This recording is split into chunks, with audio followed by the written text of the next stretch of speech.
Malakasang amihan, umiiral ngayon sa extreme Northern Luzon. At yung pumapagitan na silang dito magdudulot ng mga ilang pakulan sa Northeastern Luzon. Kabilang na ang kalurang bahagi ng Luzon, dyan sa bahagi ng Zambales at ilang bahagi ng Pangasinan. Sa Northeast Luzon naman, ang ilang bahagi ng Aurora, Isabela at Cagayan Valley. Inaasahan ang mga pag-uulan. Nalalabi ng Visayas sa Mindanao, magiging malinsangan ang ating maghapon at asahan ang mataas na humid at mga ilang kalat-kalat lamang na pag-ulan lalo na sa silangan ng Visayas at Northeastern Mindanao.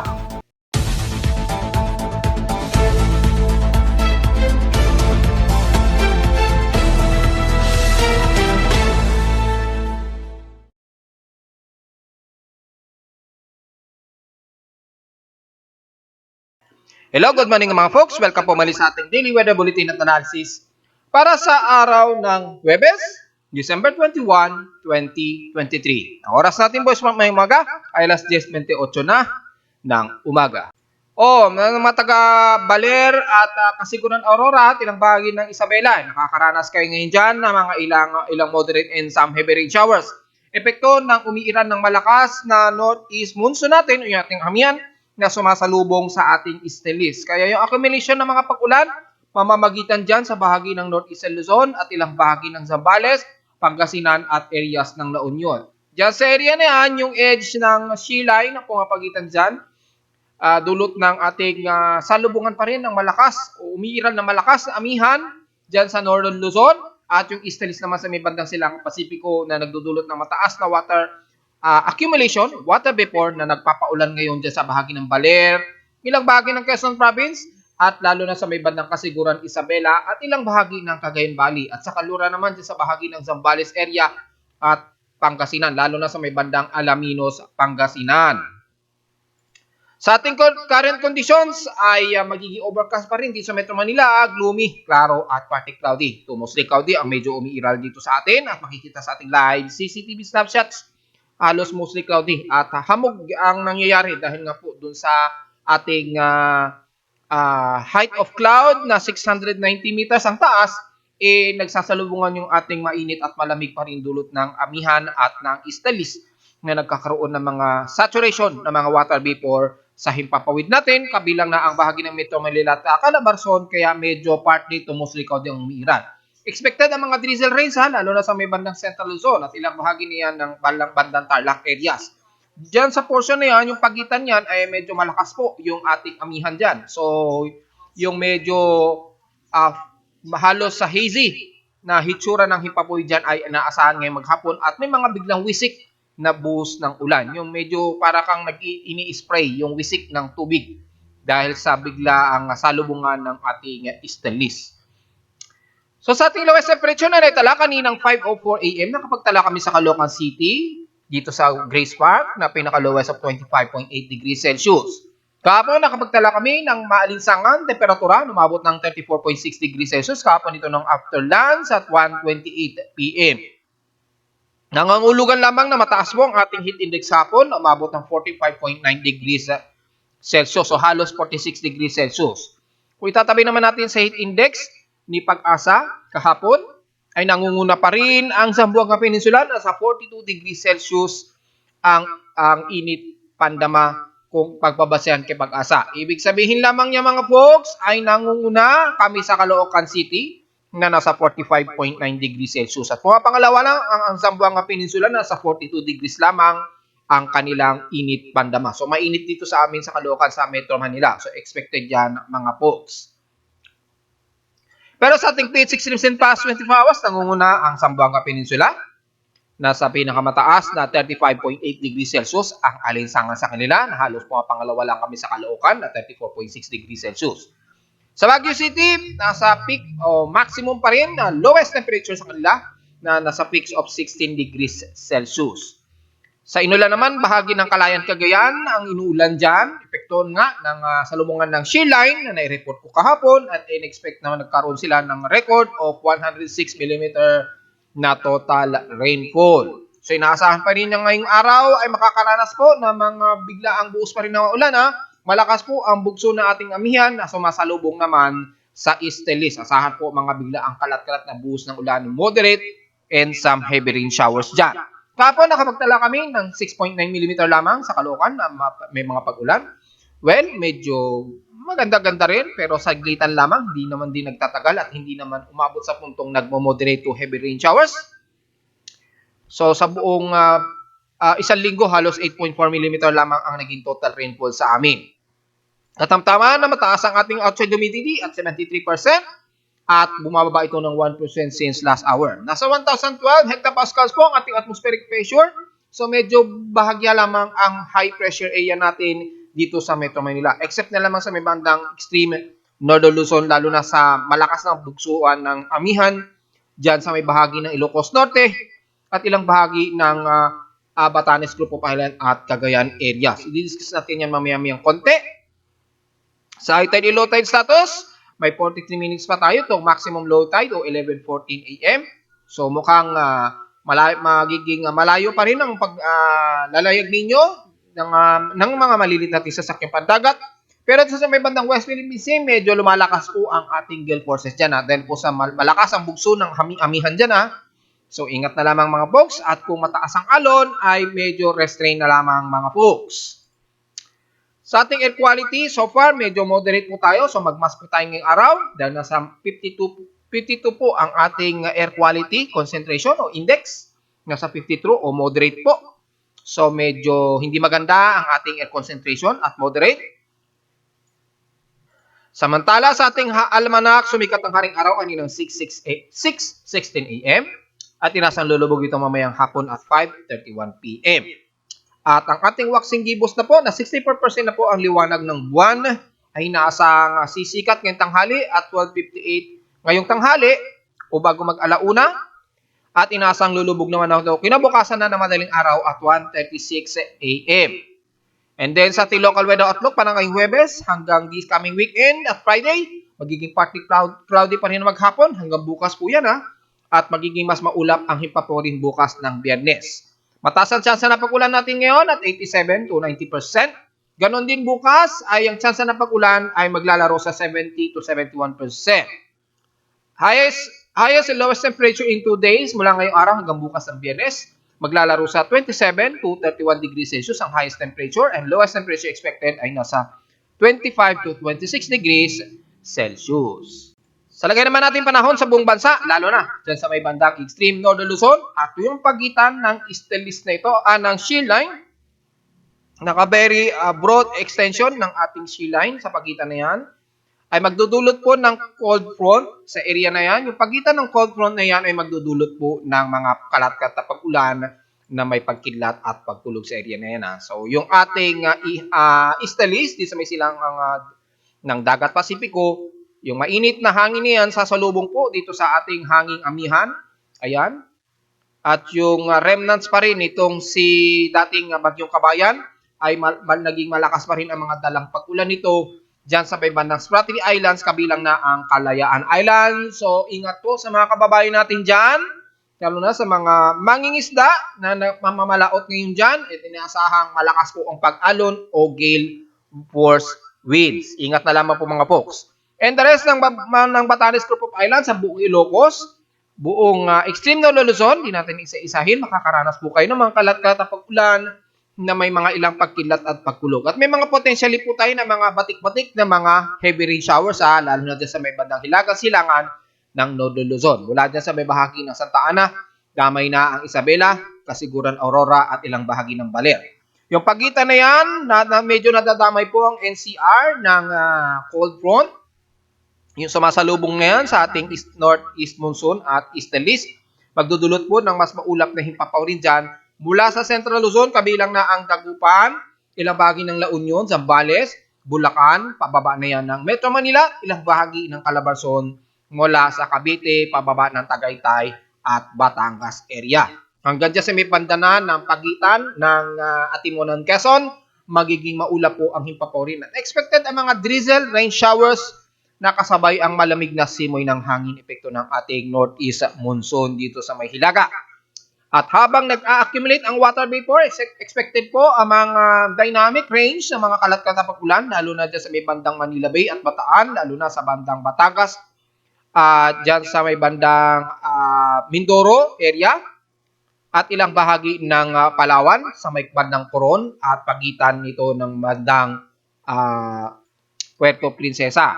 Kung titingnan natin sa Himawari 8, hopefully active. At kung titingnan natin mula sa may bandang Dinapacan at El Nido, magiging mas maulap po expected ang mga kalat-kalatapang ulan na may ilang pagkulog at pagkidlat. And the rest ng bahagi ng South Luzon, magiging parte ito Musitkaudi po mula sa bahagi ng Occidental Mindoro, maging ang Marinduque, Romblon, at ilang bahagi ng Burias Island, and the rest ng Bicol Region, magkakaroon ng ilang party, Tumusilcaudi, pero magiging medyo maaraw at makakaranas pa rin kayo ng mataas na humid dyan sa area ng Bicol Region mula sa bahagi ng Iriga at Catanduanes hanggang Sorsogon area. Pagkaroon man ng forecasted isolated showers, typically panandali lamang at hindi nagtatagal. Depende na lamang yan sa dynamics ng makakapal na dala ng water vapor dito sa bahagi ng silangan ng Luzon area na magpapangabot sa bahagi ng Bicol Region. Pero mas mangunguna pa rin na medyo maaraw at medyo humid sa bahagi ng Bicol Region at the rest ng Southern Luzon and the rest ng Visayas at Mindanao, magiging malinsangan po. Fair weather po tayo dyan at walang masyadong maulap na himpapawirin ang buong bahagi ng Visayas at Mindanao. Sa areas na lamang dito sa may bandang Kalibo, sa may Malay at San Jose de Benavista sa may Panay Island, medyo makakaranas lang kayo ng mga ilang maulap at mga ilang localized thunderstorms, lalo na sa hapon dahil sa edge nito ng trough, at expected na magiging maaraw at magkakaroon man ng mga isolated o localized thunderstorms sa the rest ng Central at Eastern Visayas, typically mga sa bandang hapon o gabi na po yan mga folks. Magdala na lamang na pananggalang sa tinding sikat ng araw at sa mga di inaasahang mga pag-ulan.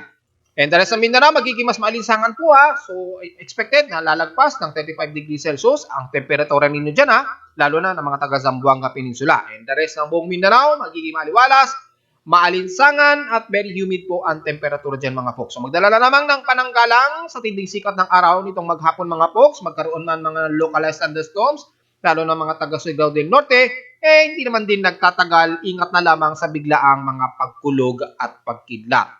And the rest ng Davao region, mula Davao del Norte hanggang Davao del Sur, magiging maaliwalas at maalinsangan po ang ating temperatura dyan Isolated lamang na mga ilang localized thunderstorms ang medyo iiral sa hapon at sa gabi. So generally, ang buong Visayas at Mindanao, mas maaliwalas ang kanilang himpaporin dyan at maaraw at maalinsangan. Hindi gaya dito sa amin sa Southern Luzon hanggang extreme Northern Luzon na makakaranas ng mas maulap na himpaporin. Epekto yan ng amihan at salubungan ng istalis na magdudulot ng mga kalat-katapang ulan nitong maghapon. Typically, drizzle to moderate rain showers and some heavy rain showers lamang ang potential na iiral sa bahagi ng Luzon area. So, nadadamay po ang bahagi ng Metro Manila. So, sa mga nagsha-shopping pa rin, lalo na sa Divisoria na punong-puno na naman ngayon, ay medyo mag-ready ng pananggalang sa ulan anytime moment, lalo na mamayang hapon. And since considering wala na po o tunaw na po at isa na lamang remnants itong si dating Bagyong Kabayan dyan sa may bandang kaluran ng Palawan na magdudulot lamang ng mga ilang heavy rain showers at hindi na ito magiging potential o threat na isang active na bagyo. Diretso agad tayo sa ating Tropical Cyclone Assessment Monitoring maliban dito sa remnants nito ni Kabayan na nagpapaulan ngayon sa may bandang Kalayana Island sa tilang bahagi ng kalurang bahagi ng baybayin sa West Philippine Sea. Ingat na lamang sa mga taga-Palawan. Wala naman tayong namamataan pa rin. No? Anumang observation na anumang low pressure area. Ito kasing si dating 92W, mukhang wala nang significant pa yan na mabuo hanggang sa matapos ang taon. So, hindi tayo magkokomento ngayon. At wala tayong magiging comment dahil maging ating global spectral model, wala pa rin nakikitaan na anumang anomaly.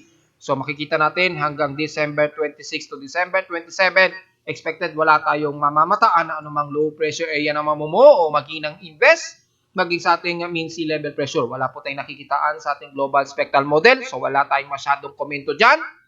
Kung sisilipin naman natin, ang pag-alon ay ang bahagi nito ng extreme Luzon, na namamagitan sa shear line ay bawal pong lumayag. Gaya ng aking nabanggit kanina, ito po kasi yung ating cold front, yung shear line na yan, na nagpapaulan ngayon sa bahagi ng Luzon. Yung pagitan na yan, mataas po ang ating pag-alon pa rin. So expected mataas po ang ating gale warning o gale force winds sa Hilagang Silangan o halos buong silangan pa rin ng bansa. So medyo bawal pa rin lumayag dahil naglalaro pa rin sa 1.25 to 2.5 meters ang taas ng alon. Lalo na sa bahagi na yan ng Aurora o bandang Kasiguran Aurora at ilang bahagi ng Isabela, lalo na sa may bandang Batanes, Group of Island na umaabot pa ng 4 meters ang taas ng alon. So mataas po ang gale force winds yan ha, bawal po talaga lumayag dyan, delikado po. At sa bahagi naman ng kaluran ng Lolo Luzon, mula Ilocos Norte hanggang La Union, sa bayi na yan ng West Philippine Sea, hanggang dyan sa bahagi na yan ng bandang Bataan, at Olonga po medyo delikado pong pumalaot ang maliliit natin sa sakyang pandagat ay naglalaro sa 1.25 to 4 meters ang taas ng alon dahil po malakas po ang ating northeasterlies, yung ating hanging amihan. Kung titingnan nyo sa satellite imagery, yung cold na kaulapan, sobrang puti po niyan. Yung dumadaloy na hanging amihan dyan, puting-puti yan. So, imagine mo yung snow na umiiral na ngayon sa may bandang Japan dahil po sa malakas na surge ng jet stream ng malamig na hangin mula sa hilaga. So yung dumadaloy dito na mapuputing kaulapan, malalamig po na simoy ng hangin yan na umaabot sa may bandang extreme North Luzon. So sa mga mangingisda natin, lalo na yung maliliit, dyan sa may bandang coastline sa Ilocos Norte, Batanes, Group of Islands at Cagayan at ilang bahagi ng kalurang bahagi ng Luzon, lalo na ng taga-Pangasinan at La Union, bawal po muna talaga dahil delikado po pumalaot ngayong araw mga folks. At the rest ng yan ay kung titingnan naman natin ng mga computer models ay halos wala naman tayong mamataan nga hanggang this coming December 26. Yung extended forecast lamang ng GFS dito, kung mabuo man yan, typically wala namang threat ito sa bansa. Mukhang ito ay medyo kikilos pa hilaga. Pero magdedepende pa rin yan sa ating high pressure area kung padadaus-dusin niya ito. After ng December 26, yan natin malalaman kung itong significant na ito na may isang nakikita ang low pressure area na medyo bumubuelo siya maghihilaga siya muna rito, ganyan, then bigla itong kakabig pa ganyan.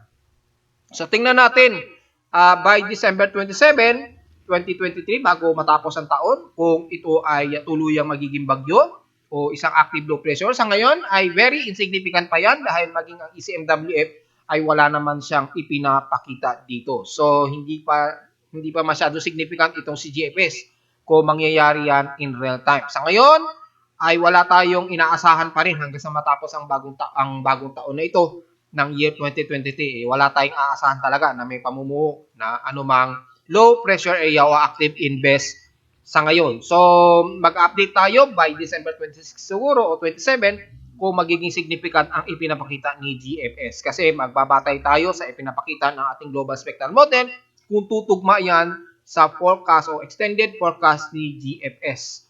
Sa ngayon, computer models pa lamang yan at wala pa sa ating realidad. Dahil kung sisilipin naman natin ang wind shears nito,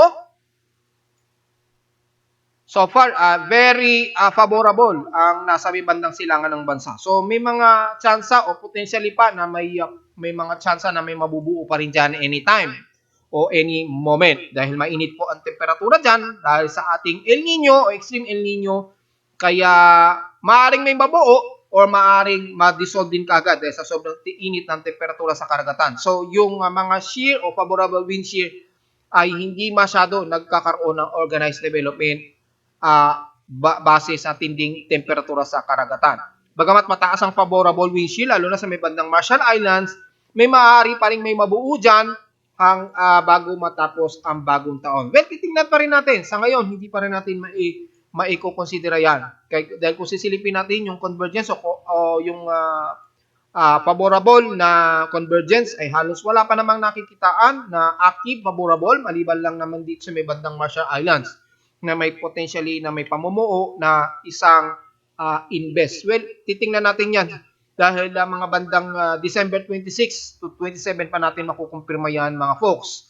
Dahil kung pagbasahin natin ng kontrahangin, kung magkakaroon ng match, nagkaroon na siya ng match of divergence. So, maaaring magkaroon ng favorable upward low convection yan anytime. O ditong this coming Disperas o December 25. So, tingnan na lamang natin mga folks. At narito naman ating 3-day 20 weather forecast para sa araw ng Huwebes, December 21, 2023.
At hanggang dito na lang po ating daily weather bulletin at analysis para sa araw ng Huwebes, December 21, 2023. Mukhang 4 na araw na lamang bago ang Pasko. So ready na mga folks. At wag mo kalimutan na mag-like, share, subscribe po sa ating YouTube channel, maging sa aking Facebook page, at visit na lamang anytime sa aking website na www.pimoweather.com para sa mga pang detalyan. At gusto nyo malaman na hindi natin na-report ngayong araw, ngayong umaga, at makikita lamang yan sa aking dashboard pa lamang, malalaman ninyo ang pinaka-basic na lagay ng ating panahon, lalo na dito sa amin sa Caloocan, at sa mga data feeds mula sa iba't ibang weather agencies. Maraming salamat po mga folks, at magandang araw po sa ating lahat.